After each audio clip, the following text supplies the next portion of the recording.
الحمد لله نشكر الله. احمد استشهد بس احمد ما زالت دماءه موجوده بغزه. رجع لي احمد ثاني الحمد لله. احمد ما زال على قيد الحياه بابنه سلالته باذن الله على نهجه. باذن الله كل شهيد له سلاله ودماءه في غزه.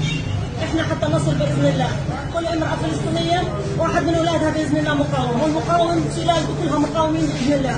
دماءنا غاليه وربنا بعوضنا. احمد رجع احمد.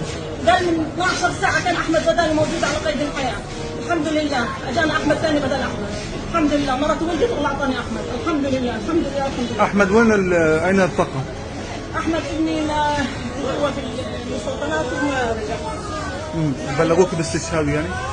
بلغونا اتصل علي وبلغوني بالاستشهاد ضربوا شيء جوا. احمد لاخر لحظه طلبوا منه ينسحب ويرجع رفض انه ينسحب.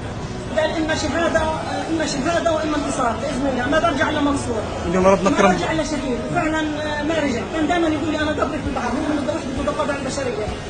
كان يقول لي انا البحر هو قبري يا ماما. انا ما لي قبر.